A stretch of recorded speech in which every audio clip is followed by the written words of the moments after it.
Nuestro tema de arranque, de entrada, es con la presencia aquí en estudios de ABC Cardinal del doctor Pedro Halley. Él es gerente de prestaciones económicas del IPS y le agradecemos desde ya su llegada hasta aquí, hasta nuestros estudios. ¿Qué tal, doctor? Buenas tardes, antes que nada. Muy buenas tardes, un gusto y a las órdenes. Bueno, doctor, gracias por te hicimos venir y salir un poco en estos días que es medio complicado, ¿verdad? Los protocolos de desinfección y todo eso, así que te agradecemos doblemente, doctor. No hay por qué, un gusto y a las órdenes. Bueno, doctor, vamos a arrancar un poco hablando de esto. Yo les quiero decir a la gente que pueden enviar sus mensajes al 0972-730-730 para que podamos responder las consultas en la voz del doctor Halley. Doctor, estaba analizando los números que nos trajiste. Ustedes habían recibido del Ministerio del Trabajo una nómina de casi 78.000 trabajadores que quedaron sin trabajo o suspendidos.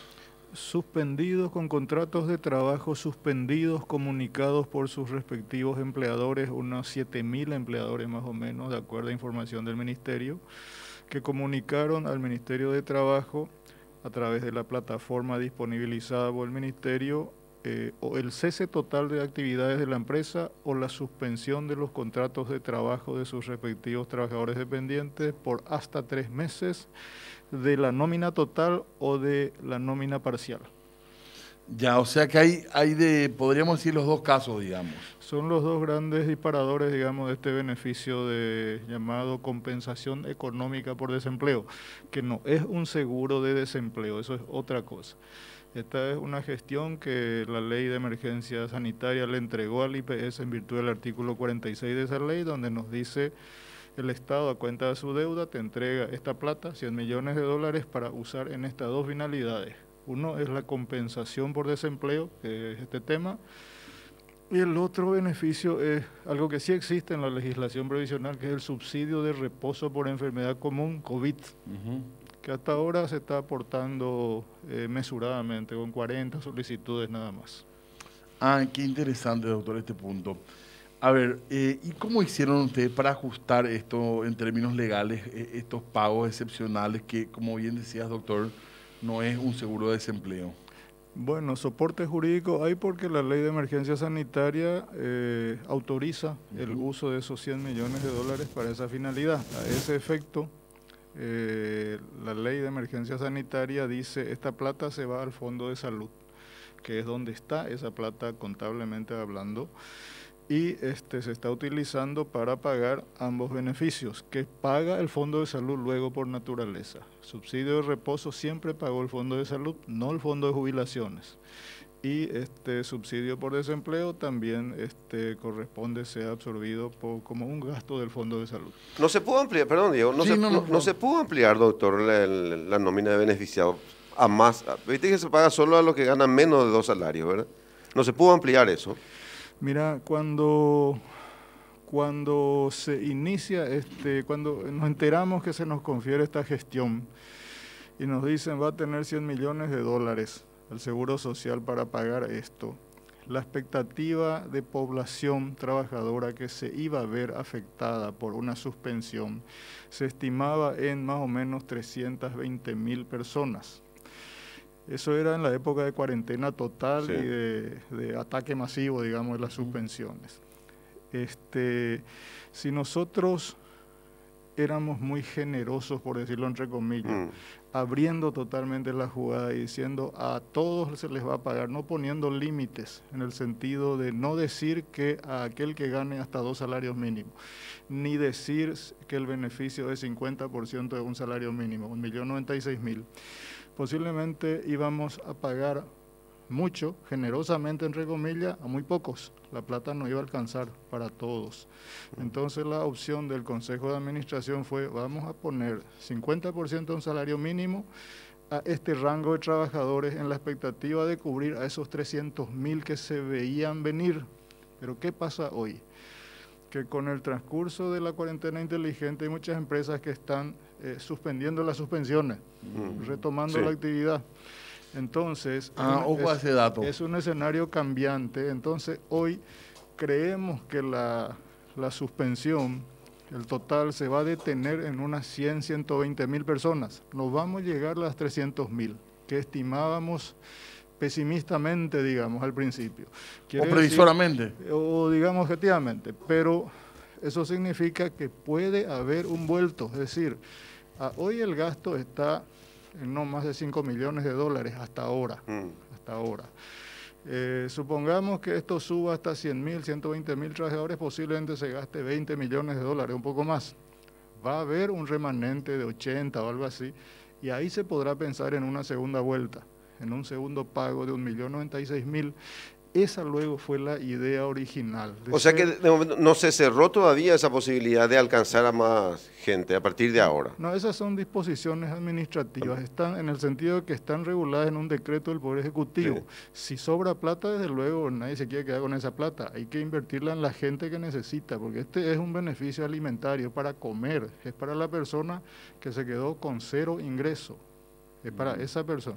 Porque alguna gente te dice, sí, yo gano 2 salarios mínimos un poquito, 1.000 guaraníes más, y a mí ya no me alcanzó, te dice alguna gente, ¿verdad? Y es uno de los parámetros establecidos en el decreto por esas razones que te expliqué. Había que limitar de entrada, pero este es el momento en que, atendiendo a que la curva de desempleo o de suspensión de contratos se está deteniendo, o se va a detener en 100.000, es posible hacer un replanteo y ver si, bueno, se hace un segundo pago y se usan otros 20 millones, con lo cual ya llegaremos a 40, 50 millones de dólares de los 100 que se recibió originalmente, o se abre un poco el techo, hasta 3 salarios mínimos el rango. O sea, todo claro, está sujeto a imponderables. Podría tocar a la gente que gana más de 2 salarios mínimos. Podría, son decisiones que la semana que viene posiblemente vamos a plantearle al presidente Guetich y al Consejo de Administración para que la decisión política provenga de ahí. Claro. Esa es una decisión del Consejo nada más, de la presidencia y del Consejo. De ahí nomás surge, no se necesita otra figura.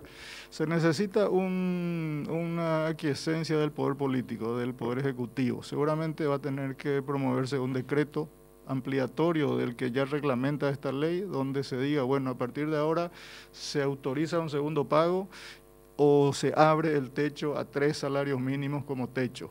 Eso dependerá de cómo se comporte mañana la curva de desempleo, el lunes o el martes. Hasta ahora medio se estacionó. O sea, doctor, a ver, para recapitular nomás hasta acá, ustedes habían previsto para más trabajadores estos pagos. Se pagó menos, entonces ahora está la posibilidad de ampliar el rango de gente que puede cobrar subiendo hasta 3 salarios mínimos, hasta 4 salarios mínimos eventualmente. El rango de los beneficiarios, del salario de los beneficiarios, pero manteniendo el monto del beneficio. No, claro, eso se entiende. ¿Por qué algunos cobran 900, otros 1.000.000, otros 300? ¿Cuál es la diferencia? El concepto está en la fórmula establecida en el decreto reglamentario, donde el monto del beneficio es aquel que está suspendido 30 días es 1.096.000. 30 días de suspensión, pero si hay una suspensión de 15 días, evidentemente tiene que ser la mitad de ese monto. Esa es la razón. Doctor, y también dijiste algo que no quiero que se me escape, después volvemos al del tema puntual, pero hablaste de algo que puede ser interesante. Ya hay también empresas, aunque el dato creo que es más bien del Ministerio del Trabajo, pero ya hay empresas que están levantando la suspensión, si vale la figura. Sí, de hecho, en un trabajo muy meritorio del Ministerio, de la ministra Carla Basigalupo, en la tesis de proteger el empleo, hubieron empresas que no dispusieron luego la suspensión total de los contratos de trabajo, sino la reducción salarial de sus trabajadores. Otros que dispusieron la suspensión total ahora ven que la cosa se está mejorando, que vuelve a moverse la maquinaria, digamos, económica, entonces están levantando la suspensión. Este es un tema muy dinámico, que día a día cambian los números. Los números que yo te traje hoy, mañana van a ser diferentes totalmente. Claro, y viendo un poco esto, Víctor, no sé si pudiste mirar. Sí, acá tengo. La nómina que el Ministerio del Trabajo le envió a IPS tenía 77.996 nombres. Fueron excluidos 23.931. ¿Por qué fueron excluidos, doctor? Que la gente a veces nos pregunta eso, ¿por qué su caso no corrió, por decirlo de alguna manera? Bueno, primero, la nómina 77.996 remitida por el Ministerio es lo que estamos procesando hoy. En realidad, el Ministerio hoy está recibiendo más planillas de más empresas, o digamos que sigue recibiendo, pero a una velocidad menor. Escuché que están en el orden de los 92.000 trabajadores ya afectados por esta situación. Nosotros estamos procesando a hoy 77.996, de los cuales el Ministerio no hace un filtro. Es decir, no hace el filtro técnico de ver si esa persona tiene ingresos. Lo hacemos nosotros. ¿Y cuáles son esos filtros? Que resultan en 23.931 excluidos. Y esos filtros son, como me preguntaste, es jubilado del IPS, caja bancaria, municipal. Y vos acá cuando te jubilás a los 60, a los 55 años, pues podés volver a enganchar. Claro. Y volvió a entrar a una empresa, él ya tiene su jubilación o su pensión, o es viudo o viuda. En ese caso no puede cobrar. Y allí no, porque hay ingreso. Como te dije al principio, para nosotros es la persona con cero ingresos que quedó de la noche a la mañana en la indigencia, por decirlo rápidamente. Jubilado, pensionado de IPS de otra caja, excluido. Funcionario público, sale del ministerio y a la tarde trabaja en una empresa privada. Bueno, la empresa declaró suspensión, pero él tiene ingreso como funcionario público. Tampoco le corresponde. Tampoco tiene ingreso. Otras situaciones son los casos de pluriempleo. Claro. En el que hay mucho, ¿verdad? Que hay mucho. Docente, por ejemplo. Claro, queda suspendida en un contrato o en dos, pero hay uno que subsiste, que no cerró. Y ahí sigue teniendo ese trabajo corresponde a IPS. Víctor, doctor, un segundito, le quiero pedir un segundito nomás para comentar esto, porque se aprobó la interpelación al ministro de Educación, Eduardo Pérez. Perfecto. Esto ahora en Cámara de Senadores, así que en este momento, 32 votos a 9 se dio la interpelación, informa también nuestro compañero Marcos Cáceres. Interpelación Los al ministro de estudiantes Educación, Eduardo Peta. Pidieron la interpelación del ministro de Educación también. Así mismo. Así es que, entonces, eso está aprobado. Bueno, correcto. Perdón, doctor, que te interrumpamos, pero bueno, esto es así. Doctor, antes de seguir con las preguntas, vamos a ir un poco desordenado probablemente porque también la audiencia tiene muchas consultas y nosotros también tenemos muchas ideas juntas. Sí. El empleo doméstico en particular, doctor, sufrió este golpe, digamos, que sufrió la economía o se mantuvo en general el empleo doméstico. Al principio yo he visto que el empleo doméstico tuvo un impacto fuerte, pero parece ser que después se estabilizó. Y él le atribuye un poco a que la empleada doméstica ya es parte de la familia. Es medio difícil prescindir por largo tiempo de ella. Entonces se buscó la forma de continuar. Empleo doméstico luego para IPS es un universo todavía muy pequeño. No pasan de 26.000 los asegurados más beneficiarios. Entonces, no digo que no sea importante, pero es uno de los sectores más informales que tenemos. Entonces, no tiene un impacto muy alto en ninguno de estos casos. Por ahí va la situación de empleo doméstico. ¿Esperaban ustedes más incorporación de empleadas o tampoco se pusieron a pensar de algún modo en ese tema? ¿De trabajo doméstico? Trabajo doméstico. Y mira, en un contexto de trabajo doméstico frente a la formalización necesaria como vía de acceso al seguro social, hoy estamos aplazados. Seguro doméstico hay 250.000, 300.000 trabajadores. De los cuales están apenas... De los cuales están el 10%, están incorporados al IPS por vía de la formalización. No se cumplió mucho. Entonces hay un trabajo muy largo, muy grande que hacer en cuanto a formalizar el trabajo doméstico. Tuvo mucha mala propaganda también, ¿verdad, la ley?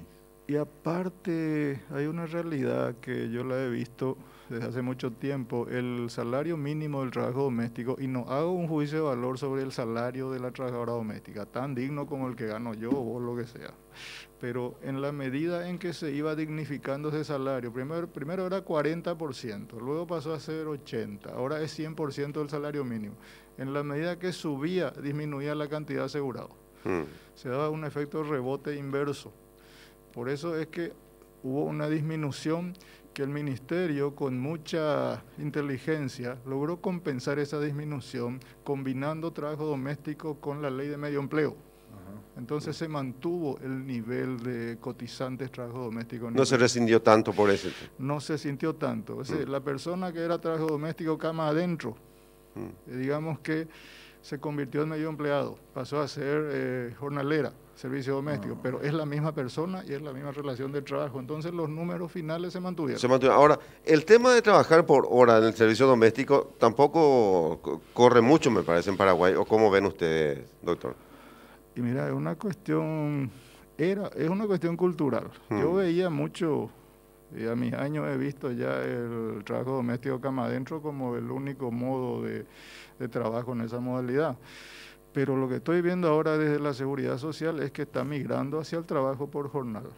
Se está, digamos, profesionalizando el trabajo doméstico en el sentido de que la empleada o el empleado doméstico o el trabajador doméstico trabajan en una casa, van a otra casa, migran entre uno o dos, son pluriempleados, por decirlo así. Claro. Eso se viene y eso se está dando. Doctor, bueno, yendo otra vez y antes sí de meternos en los casos particulares, ¿se planteó en algún momento un subsidio de desempleo, un seguro, perdón, de desempleo permanente en Paraguay? Cierto que la indemnización, por un lado laboral, puede ser tomada como un seguro de desempleo porque te terminan pagando 1 o 2 meses de trabajo, pero ¿es viable? ¿Es un tema que se plantea en algún momento en IPS o sale un poco de la esfera de ustedes pensar en un seguro de desempleo? No, el instituto es uno de los grandes propiciadores históricamente, hace 20 años, de ampliar la gama de prestaciones a los trabajadores formalizados, los trabajadores paraguayos en general. Entre esas prestaciones, la que le debemos a la gente es el seguro de desempleo y las llamadas prestaciones familiares. Y hablan algunos expertos hay una tercera prestación que no tenemos en Paraguay, que es la vivienda digna para el obrero. Son 3 ramas que todavía no desarrollamos en Paraguay. Ya tenemos accidente, enfermedad común, accidente de trabajo, maternidad, invalidez, vejez y muerte. Y nos falta desempleo, prestaciones familiares y vivienda digna para tener 100% de protección social armada en Paraguay. El seguro de desempleo no tiene nada que ver con la indemnización por despido. No. Eso mira hacia atrás. La indemnización es efecto de algo que ya se dio. Es una compensación porque te despiden justificadamente o no. Ahora, el seguro de desempleo es un mecanismo que está atado, por ejemplo, a aportes previos. Es un seguro que produce un beneficio que debe estar fondeado por aportes previos. Del trabajador. Del trabajador, del empleador o del Estado en forma tripartita. Generalmente hay una distribución mayoritaria a favor del empleador. Donde el empleador pone más y el trabajador pone menos. Las tasas hay que estudiarlas de acuerdo a las tasas de desempleo de cada país. No es diferente el desempleo en Paraguay que el desempleo en Argentina. Por eso es que no se pueden traer modelos de afuera a instalar acá. Pero para tener una idea, atendiendo lo que se paga hoy, ¿cuánto más sería? ¿Cuánto por ciento más sería? Y mira, nosotros creemos que un seguro de desempleo en Paraguay tiene que estar en relación primero a la antigüedad de la persona como cotizante a ese fondo de desempleo. Segundo, tiene que estar en relación al salario de esa persona al momento de desemplearse, o al mes del desempleo o al promedio de los meses anteriores al desempleo. Y tercero, es un beneficio condicionado. Primero en tiempo, te doy por 3 meses o por hasta 6 meses, dependiendo de otras variables, tiempo durante el cual o tenés que buscar trabajo en forma fehaciente o tenés que capacitarte para un mejor trabajo. Y ahí entra a jugar SNPP, SINAFOCAL, etcétera. O sea, ahora, es un doctor, trabajo de Estado, no es solo de IPS. Una cosita, si esto que se está debatiendo hace tanto tiempo, hoy hubiese sido una realidad, probablemente también hubiese sido menos traumática esta situación. Si hubiésemos tenido un seguro de desempleo, digo. Y mira, si esta conversación la teníamos fuera de un contexto de pandemia, hace 10 años, hace 6 años, antes de septiembre, octubre del año pasado, yo te iba a decir exactamente lo mismo. Necesitamos introducir en el modelo previsional paraguayo las reformas necesarias para atender las contingencias que se vienen y que se van a venir. No solamente sería muy útil hoy, doctor, si es que pensábamos 6 años atrás en esto, hoy lógico, en esta crisis. Si nosotros hace 3 años, 4 años o 10 años armábamos ya un seguro de desempleo, no íbamos a necesitar entrar en una ley de emergencia que nos diga... Apelábamos a ese fondo. Claro, ese fondo iba a pagar esto. Y no íbamos a utilizar recursos que a lo mejor se podrían haber utilizado para otra finalidad en este momento. Pero ojo, no dejo de ver que esos 100 millones que entregó el Estado al IPS para desempleo y subsidio por COVID es dinero que el Estado le debe nomás luego al IPS. Es una cuota de los 500 millones que le debe, es la primera. Ojalá se siga cumpliendo. No es un aporte gracioso del Estado tampoco. ¿Ya fue la cuota, doctor? ¿Perdón? ¿Ya fue la cuota de esto? Sí, son los 100 millones de dólares. Dice la ley, el artículo 46 de la ley de emergencia. Si lo lees, dice 100 millones de dólares a cuenta de la deuda del Estado. Lo que simpático eso. No, pero qué fantástico. ¿Y cuánta es la deuda, decía, doctor? ¿Cuánto es la deuda del Estado Estimativamente hoy? 500 millones de dólares, ¿verdad? ¿Quién le va a conocer? ¿El ministro Benigno López fue? Para reclamarle después a él. Yo no personalizo. Acá el Estado en que yo lo veo como algo positivo. Ya sea que nos diga, toma, usa para esto, pero nos dio la plata y es un primer pago demasiado importante porque hablamos de 74 años de existencia del Seguro Social sin que el Estado haya puesto un peso. Sí. Ahora puso 100 millones de dólares. Eso para mí ¿qué nos vamos a devolver? Que ya va a ir a cuenta de nuestra deuda. O lo de lo que nos deben. Doctor, qué importante. Yo entiendo que la urgencia nos lleva a otros temas, a los casos puntuales, pero qué importante es esta rama del derecho, ¿verdad? La seguridad social también. Qué importante porque esto pudo haber sido de otra manera si nos encontraba en un país un poco más organizado y con menos informalidad también, con menos trabajadores en negro, por ejemplo, ¿verdad? Mira, te cuento no sé si anecdótico o no, una situación que se da. Muchos empleadores que estaban inscritos en el Seguro Social y tenían inscrito a 10 de 50 trabajadores, porque así pues funciona acá. Inscribo a 10 y otros 40 trabajan en gris o en negro, por una cuestión de economizar costos o por una una distorsión de lo que es la protección social. Muchos empleadores, cuando aparece la figura del subsidio por desempleo con contrato suspendido, el día antes, el día viernes, digamos, le inscriben a ese trabajador, le formalizan.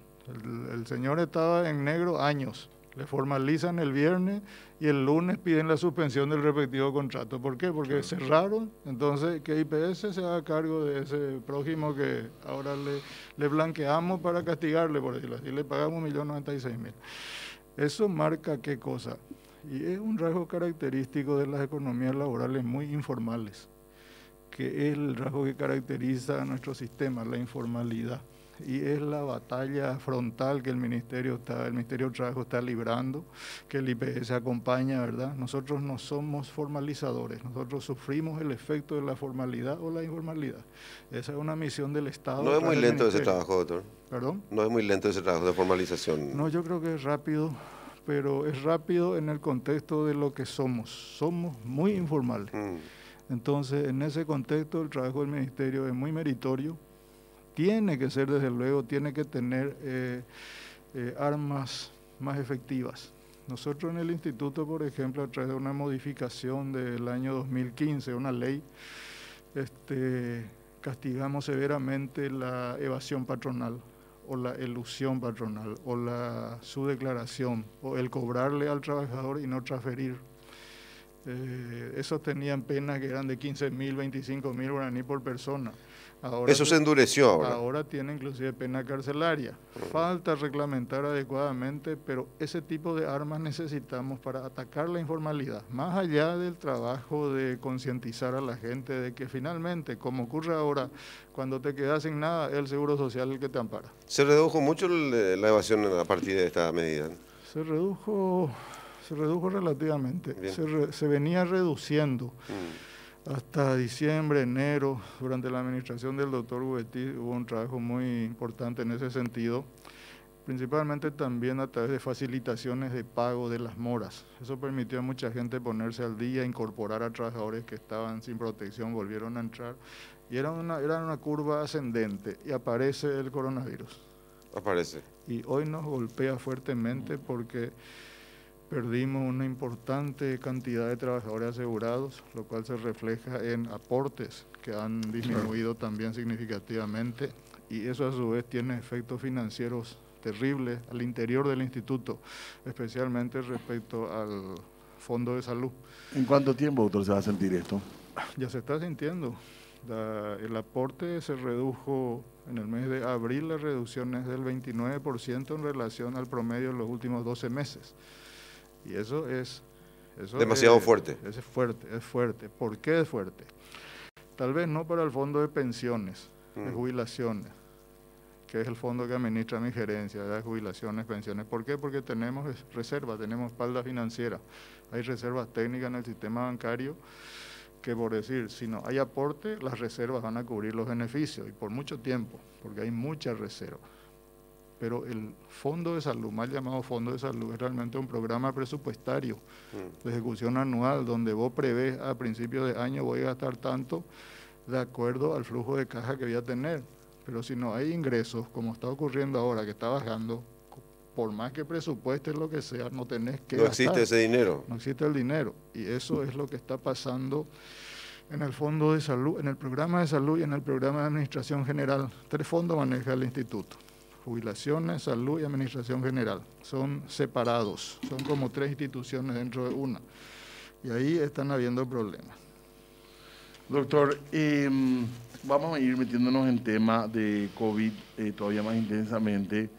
Y decía justamente vos que hubo como 40 solicitudes de gente que está pidiendo ahora reposo por incapacidad, era la figura, doctor, perdón. No, el subsidio, la figura que existe en la ley vigente del IPS se llama subsidio de reposo por enfermedad común, que desde una gripe hasta una... ¿Subsidio por reposo? Subsidio de reposo por enfermedad común. Después está el subsidio de reposo por accidente laboral y está el subsidio de reposo por maternidad. El COVID cae dentro de la rama de subsidio de reposo por enfermedad común, porque es una enfermedad común, así como fue dengue. No es un accidente de trabajo ni una enfermedad profesional. Correcto. Tampoco es maternidad, por supuesto. Entonces, ¿cómo se está comportando COVID dentro de ese esquema de subsidio de reposo por enfermedad? Y te hago el siguiente paralelismo para que dimensionemos el contexto.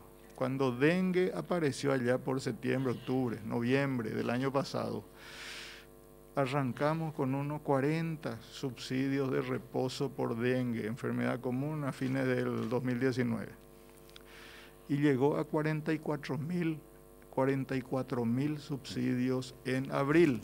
O sea, tuvo una curva exponencial tremenda por la tasa de contagio y por todo aquello de la falta de higiene social que no liquidamos. Claro, todo lo que se sabe.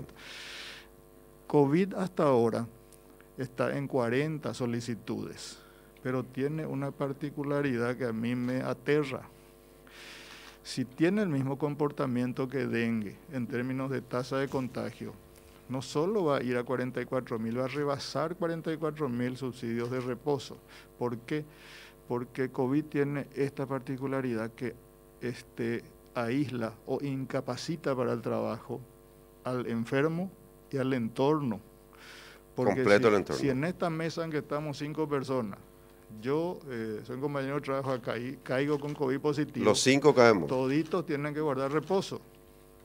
Entonces, el Seguro Social no me va a pagar solo a mí el subsidio de reposo, le va a pagar a todos, porque todos ustedes son asegurados también. Y todos debemos quedarnos. Y todos tienen que quedarse en su casa. O sea, esa es la nota distintiva de COVID respecto a dengue y que a mí me asusta y que ojalá no se dispare la cantidad de subsidios. Claro. ¿Hasta aquí lo que se dio le parece poco o está bien hasta aquí lo que se pidió hasta aquí? Y yo veo como un excelente indicador del excelente trabajo hecho por el Ministerio de Salud en esto de la prevención y de trabajos de aislamiento, que Paraguay es ejemplo en el mundo, ¿por qué no decirlo en esto? Resultado, un indicador claro, IPS tiene 40 subsidios de reposo por eso. Del sector formal trabajador. No hablo de los informales que a lo mejor no tienen ese beneficio y a lo mejor están también con ese problema. Pero ustedes a lo mejor esperaban más ya a esta altura.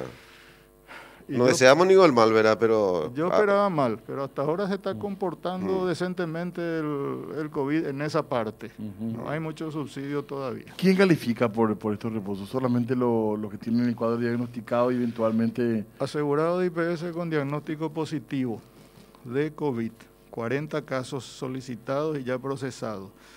El Ministerio de Salud está trabajando, tengo entendido, en un protocolo que va a decir también debe ir a aislamiento y por tanto deja de trabajar y por tanto derecho a subsidio el entorno, como dijimos el ejemplo acá. Porque si yo tengo sospecha, yo debería quedarme ya, así, con sospecha antes de confirmación incluso. Yo ya me quedo. Bueno, y equivale a que estés enfermo. En los hechos equivale a eso porque está en tu casa, no puedes trabajar.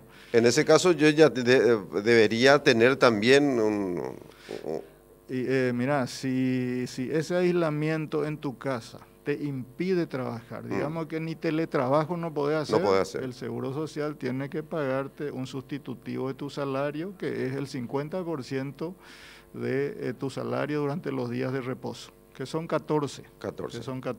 Ese es el otro distintivo. Dengue era 10 días nomás. COVID es 14. Ahí tenemos otro factor que va a incrementar el costo si se dispara reposo COVID.